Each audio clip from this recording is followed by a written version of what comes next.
आज हम बात करेंगे पीएच क्या होता है और पीएच के बारे में हम चर्चा करेंगे इस वीडियो में। चलिए, पीएच यानी पोटेंशियल ऑफ हाइड्रोजन। पीएच की जो फुल फॉर्म होती है पावर ऑफ हाइड्रोजन और पोटेंशियल ऑफ हाइड्रोजन भी हम इसको कह सकते हैं।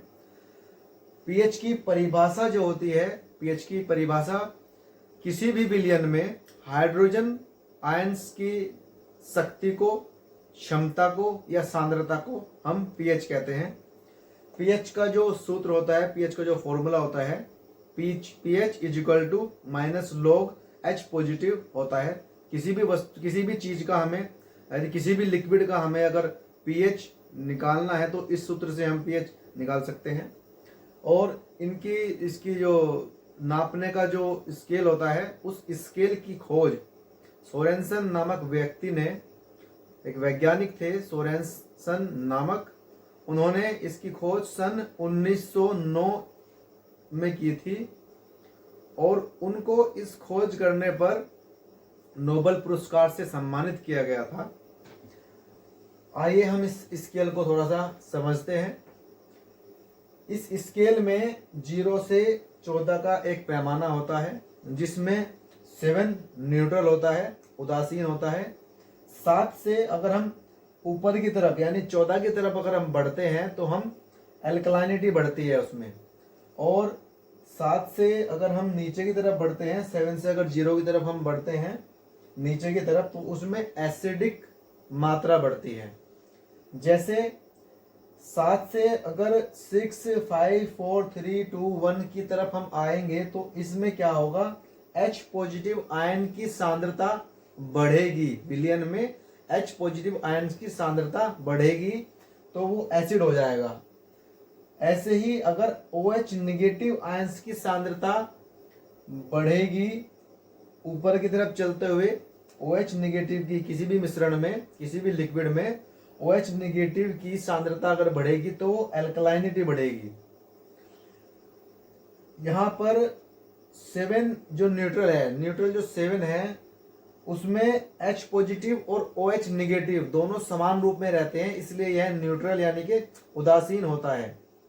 यहां हम 7 से अगर 8 यानी कि एक स्टेप, एक पॉइंट अगर बढ़ता है, 7 से अगर 8 पीएच होता है तो उसमें 10 गुना OH आयंस की वृद्धि होती है।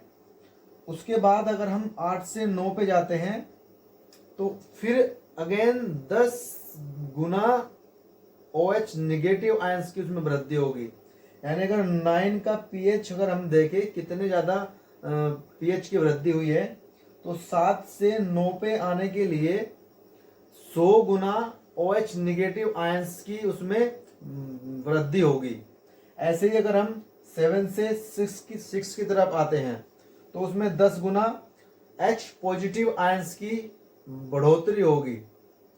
ऐसे ऐसे हर स्टेप पे 10 गुना उसमें मल्टीप्लाई होता चला जाएगा। 5 की अगर हम बात करें, थोड़ा समझते हैं, 7 से अगर 5 पे आएंगे तो 100 गुना वृद्धि इसमें H पॉजिटिव आयंस की हो जाती है। ऐसे ही हम देखते हैं 0 पीएच का, यहाँ पे सल्फ्यूरिक एसिड जो होता है वो 0 पीएच का होता है। हाइड्रोक्लोरिक एसिड, हाइड्रोक्लोरिक जो एसिड होता है उसका भी पीएच मान 0 होता है। यहाँ पर अगर हम देखें तो वाटर जो न्यूट्रल जो होता है वो वाटर होता है, पानी का जो पीएच होता है वो 7 पीएच होता है। ड्रेन क्लीनर, ड्रेन को जो साफ करने के लिए लिक्विड आता है उसका पीएच 14 होता है। अमोनिया जो सॉल्यूशन होता है उसका पीएच 11 होता है। ऐसे ही समझते हैं किन्हीं महत्वपूर्ण चीजों के जो हमारे पीएच हैं उनको देखते हैं। जैसे वाटर का जो पीएच होता है वो 7 होता है। ब्लड का जो पीएच होता है 7.4 होता है। मिल्क का जो पीएच होता है, मिल्क का 6.4 होता है। अल्कोहल का जो होता है पीएच वो 2.8 होता है। नींबू का जो पीएच होता है 2.2 से 2.3 तक होता है।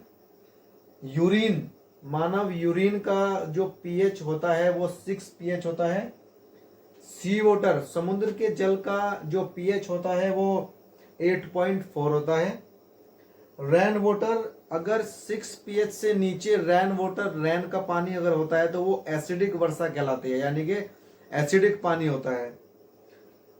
और अगर हम पीएच नापने के लिए पीएच स्केल का इस्तेमाल करते हैं, पीएच स्केल के और भी इसके मापक होते हैं, जैसे ये पीएच मीटर होता है। पीएच मीटर से भी हम पीएच को मेजर कर सकते हैं।